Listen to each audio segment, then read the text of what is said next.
Welcome back. आप सब लोग देख रहे हैं राइजिंग पाकिस्तान और इस वक्त स्टूडियो में हमें ज्वाइन किया है डॉक्टर सैयदा सकीना ने, जो कि एक डर्मेटोलॉजिस्ट हैं और उसके साथ साथ ही कॉस्मेटोलॉजिस्ट भी हैं।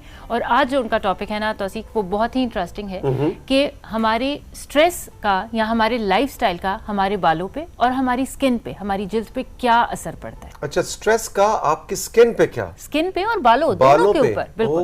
ओके, क्योंकि बालों के पास तो जबान नहीं होती, ना ही आपकी स्किन के पास जबान है कि वो पुकार के कह सकें कि खुदा रहा इस स्ट्रेस को अपनी जिंदगी से निकालो, मैं गिर रहा हूँ। बिल्कुल। अच्छा, और जब हम स्किन डैमेज की बात करते हैं तो स्किन खाली चेहरे की हम लोग बात नहीं कर रहे, क्योंकि स्किन जो है वो देखा जाए तो हमारी बॉडी का वो सबसे बड़ा ऑर्गन है जिसको हम लोग बहुत ज्यादा ख्याल नहीं रखते। जब भी हम लोग स्किन केयर या इसकी बात करते हैं तो हमारा ध्यान खाली सबसे पहले चेहरे पे जाता है, उसके बाद अगर चला जाए तो हम हाथों की तरफ थोड़ा बहुत चले जाते हैं, लेकिन हमें ओवरऑल अपनी बॉडी का बहुत ज्यादा जिस्म की स्किन की बात हो रही है। डॉक्टर सैयदा सकीना हमारे साथ मौजूद हैं। गुड मॉर्निंग, अस्सलाम वालेकुम डॉक्टर साहबा, कैसे मिजाज? अस्सलाम वालेकुम जी, बिल्कुल ठीक ठाक, खैरियत से। आप लोग ठीक हैं? बिल्कुल ठीक। तो क्या वाकई दुरुस्त है कि अगर बालों के पास जबान होती तो बहुत शोर मचा रहे होते हमारे आजकल के लाइफस्टाइल? बिल्कुल ठीक कह रहे हैं, हमें शायद बहुत ही ज़्यादा कोसते हैं जिस तरीके के आजकल हमारे हालात चल रहे हैं और हमारा जो लाइफस्टाइल चल रहा है। सिर्फ बाल ही नहीं, हमारे नाखून और हमारी जिल्द जो है ना, उसने हमें कहना है कि खुदा के लिए हमारे पे कुछ रहम कीजिए। अच्छा,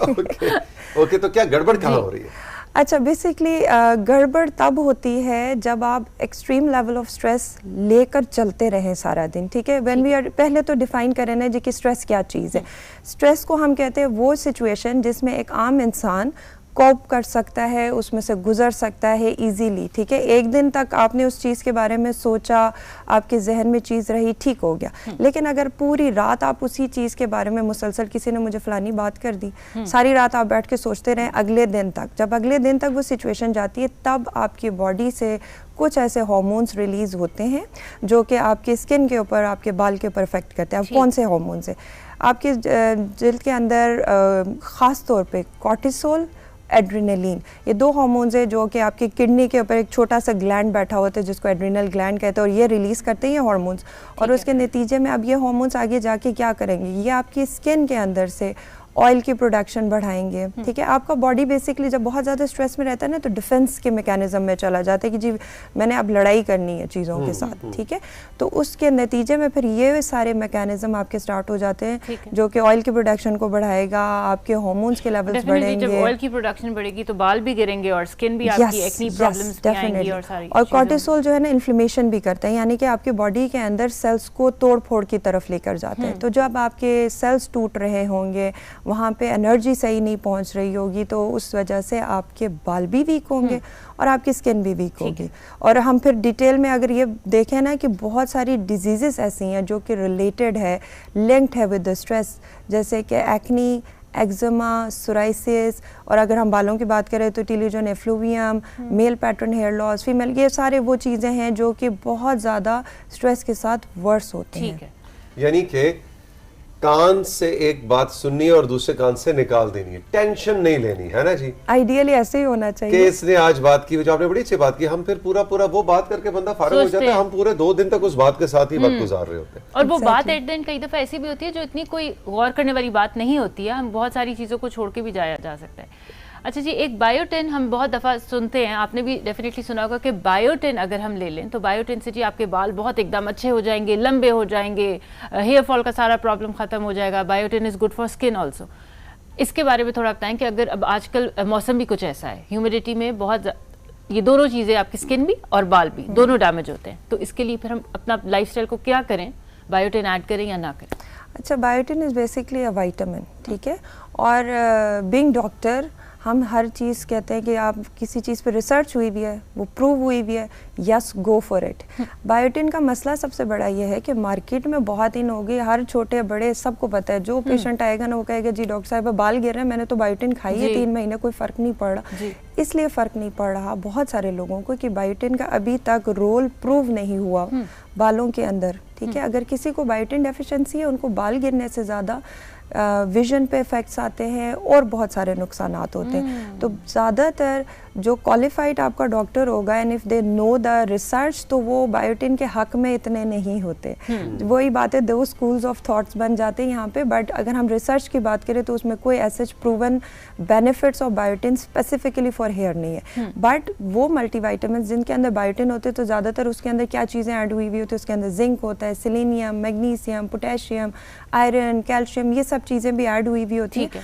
अगर आपने सप्लीमेंट लेना है बालों के लिए, हमेशा गो फॉर दो सप्लीमेंट्स जिनके अंदर जिंक हो, सेलेनियम, मैग्नीशियम, यानी कि बाकी सारे मिनरल्स भी ऐड हुए हुए, तब आपको ज़्यादा फ़ायदा होगा। एक और चीज़ बताती जाऊँगी, बायोटिन अकेला अगर आप लेंगे और बहुत हाई क्वांटिटी में लेंगे, किसी को अगर एक्नी है उससे एक्नी वर्स हो सकती है, तो आपने इस चीज़ का ध्यान रखना है। वो चीज़ आप ठीक करने के बजाय ख़राब करते जाओगे। यस, तो आपको ना ये चीज़ डेफिनेटली आपका डॉक्टर ही बताएगा कि यू शुड गो फॉर और नॉट। तो वो सप्लीमेंट्स जिनके अंदर बायोटिन, ठीक है, नुकसानदेह चीज़ नहीं है, लेकिन जो एक्नी वाले पेशेंट्स है वो ध्यान से लेंगे बायोटिन की ज़्यादा क्वांटिटी, प्लस ये कि अगर उसके अंदर जिंक है, सेलेनियम है, बाकी सब चीज़ें हैं, गो फॉर इट। दूसरी बात, लोग क्या हैं, बायोटिन चुप करके ले लेते हैं, ये नहीं देखते खवातीन में खास तौर पे। हाँ जी, अब लाइफस्टाइल की हम बात कर रहे हैं ना आजकल, क्योंकि हमारा लाइफस्टाइल ऐसा हो गया कि मोटापा बहुत बढ़ गया और उसमें बच्चियां, खवातीन, मेल्स डाइटिंग बहुत कर रहे हैं। अब डाइटिंग का सबसे ज़्यादा जो नुकसान देखने में आता है ना, वो है आपकी जिस्म के अंदर खून की कमी, क्योंकि आप खा पी नहीं रहे, एसेंशियल न्यूट्रिएंट्स नहीं ले रहे, आप फैट का इस्तेमाल बहुत, चिकनाई नहीं ले रहे हैं बहुत ज़्यादा। जब चिकनाई बहुत नहीं लेंगे, आपकी कुछ फैट डिसॉल्वेबल विटामिन होते हैं, विटामिन ए, डी, ई, के, इसके लिए चिकनाहट का होना ज़रूरी है। अगर आप अपनी डाइट से जीरो कर देंगे तो सारे विटामिन बड़े ज़रूरी हैं।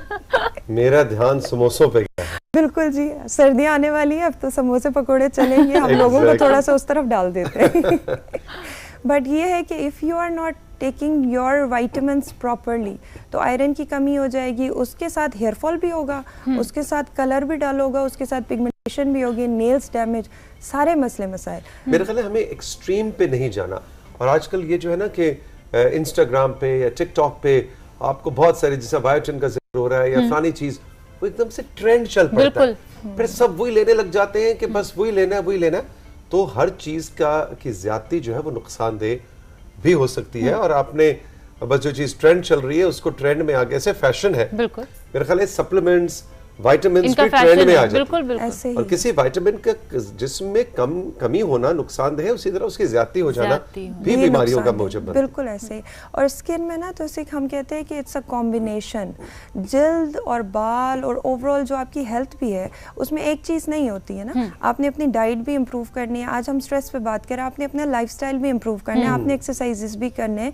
ये नहीं है कि आपने बस सिर्फ सप्लीमेंट्स ले लिए और सारा दिन बैठ के टीवी देखते रहे और मोबाइल यूज़ करते रहे तो आपका काम हो गया। आपने अपनी डाइट में मुतवाज़न ग़िज़ा, फल सब्जियों का इस्तेमाल ज़्यादा, मैं हमेशा कहती हूँ जिल्द की खुराक, बालों की खुराक फल सब्जियाँ हैं, गोश्त नहीं है, गोश्त कम है लेकिन कम, वही बात मुतवाज़न रखना है। बट मेन जो आपके विटामिन्स और एंटीऑक्सीडेंट्स जो आते हैं ना, वो आपके फल और सब्जियों से आते हैं, जो कि हम एक तरह से ना ट्रेंड ऐसा चल गया, आप वाली बात है, अब हमारी डाइट से निकलती जा रही हैं ये चीज़ें, कम से कम होती जा रही हैं और हम शिफ्ट हो रहे हैं महंगे महंगे विटामिन्स के ऊपर। तो आप अपनी डाइट में उन चीज़ों का ज़रूर ख्याल रखें। साथ साथ जो लोग डाइटिंग कर रहे हैं उनको अपने टेस्ट भी बीच में करा लेने चाहिए, अपने डॉक्टर से मशवरा कर लेना चाहिए, क्योंकि आप इतने एक्सट्रीम पे चले जाएं कि आपके बाकी सारे, फिर आपको अल्टीमेटली डॉक्टर के पास फिर भी जाना पड़ेगा। पता लगे यूरिक एसिड का मसला हो गया है, और मसलों ऐसे बहुत से इश्यूज आए हैं कि जिंदगी में कभी मसला ना, जवान लड़के लड़कियों को मैं देखता हूँ कि ऐसे इश्यूज आते हैं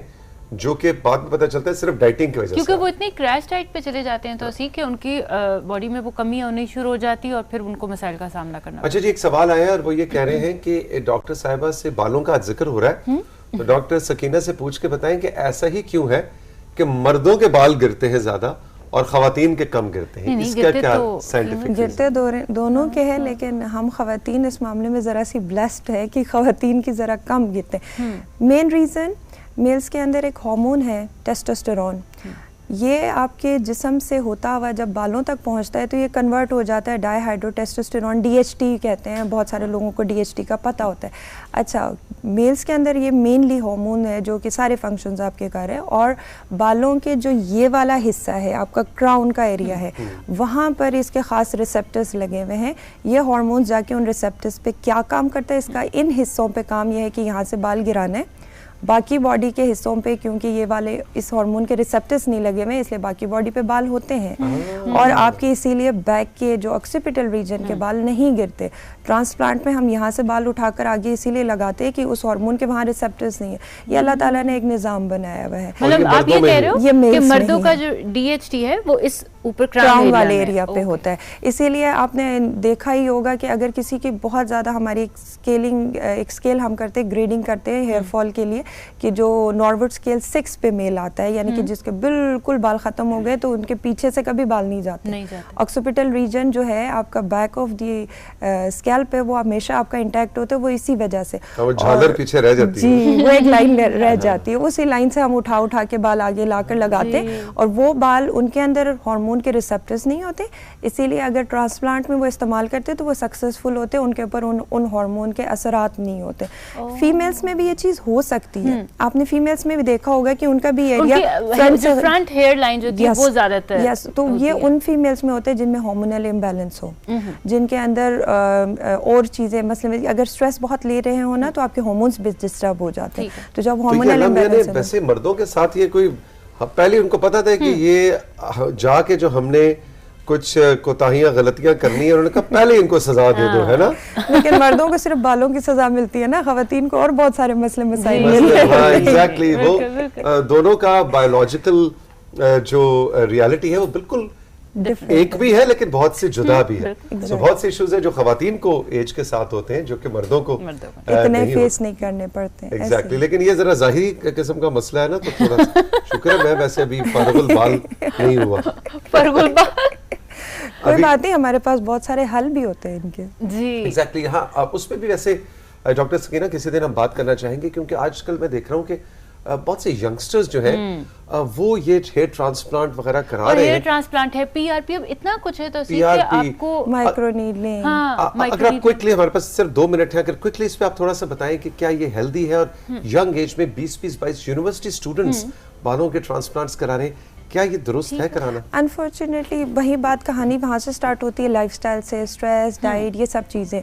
अगर कोई बहुत एक्सट्रीम हेयर फॉल के साथ आ रहा है तो फिर यंग एज में we prefer to do PRP, microneedling. अभी कुछ नए प्रोडक्ट्स मार्केट में आ गए like exosomes, these are basically stem cells. बहुत सारे ह्यूमन के प्लेसेंटा से ये सेल्स निकाले जाते हैं और उसके बाद उनको प्यूरिफाई करके बनाए जाते हैं। ये इंजेक्शंस होते हैं जो बालों की जड़ों पे इंजेक्ट किए जाते हैं। फ़ायदा होता है, लेकिन अगेन वही बात, हम पेशेंट सिलेक्शन की बात करते हैं हमेशा। किसी का बहुत एक्सट्रीम मसला होगा और बाकी सारी चीज़ें आपने चेक कर लिए, उनका आयरन भी ठीक है, उनके कैल्शियम, विटामिन सब ठीक है, सब कुछ ठीक है, इवन देन जेनेटिक टेंडेंसी की वजह से और मेल हार्मोन्स की वजह से उनके बाल गिर गए हैं। अनफॉर्चुनेटली हमारे पास ट्रांसप्लांट के अलावा और कोई हल नहीं होगा। लेकिन अगर उनके बाकी सारी चीज़ें गड़बड़ कर रही हैं तो वो चीज़ें ठीक किए बगैर आप ट्रांसप्लांट पे जाएंगे, फ़ायदा कम होगा। ठीक है, तो ये बहुत इम्पोर्टेंट। तो सिर्फ वही बात है, देखा देखी नहीं कि जी सब हेयर ट्रांसप्लांट करा रहे हैं तो मैं भी करा लूंगा, सब लोग सप्लीमेंट्स खा रहे हैं तो मैं भी खा लूं, सब विटामिन्स ले रहे हैं, बायोटिन मैं भी ले लूं। तो ऐसे ये इंस्टाग्राम और टिकटॉक की देखा देखी आपने अपने जिस्म के साथ तजुर्बे नहीं करने। बालों के साथ और स्किन के साथ अनफॉर्चुनेटली लोगों को नहीं, बड़ी हल्की चीज़ लगती है।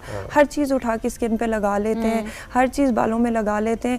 आप बाकी चीज़ों पे फिर भी थोड़ा बहुत ध्यान कर लेते हैं, तो इसमें खुदारा बहुत ध्यान करें। हर तरह की वाइटनिंग क्रीम्स उठाकर मुंह पे नहीं लगानी, हर तरह के जेल्स और हेयर मास्क और जो मार्केट में ऑयल्स जो मिल रहे हैं आप उठाकर लगाएंगे, वो सब चीज़ें एब्जॉर्ब भी होती हैं। सिर्फ बाल और स्किन पे असरअंदाज नहीं होते, वो एब्जॉर्ब होते हैं, आपके ब्लड में शामिल होते हैं, आपके गुर्दों पे, आपके हार्ट पे, आपकी आईज पे, हर जगह पे असरअंदाज हो सकते हैं। नहीं, और ये भी तो देखना है ना कि बहुत सारी अब स्किन के बहुत सारे सीरम्स और वो चीज़ें भी हैं, तो आपको नहीं पता कि आपने नाइसिनामाइड को रेटिनॉल के साथ लगाना है या नहीं लगाना, सेरेमाइड के साथ आपने विटामिन C मिक्स करना है। तो ये कुछ बहुत बेसिक चीज़ें जो डेफिनेटली आपको डॉक्टर्स ही बता सकते हैं, आप लोग खुद नहीं कर सकते। Doctor Sakina, thank you very much, बहुत बहुत शुक्रिया। राइजिंग पाकिस्तान में वक्त है छोटे से ब्रेक का, लेकिन डॉक्टर सैयदा सकीना की बात आपने याद रखनी है कि अगर बालों और आपकी स्किन के पास ज़बान होती तो वो पुकार पुकार के कहती कि खुदारा हमारे साथ ये तजुर्बात मत करो, एहतियात से हमने अपनी बॉडी के हर ऑर्गन को लेके चलना है।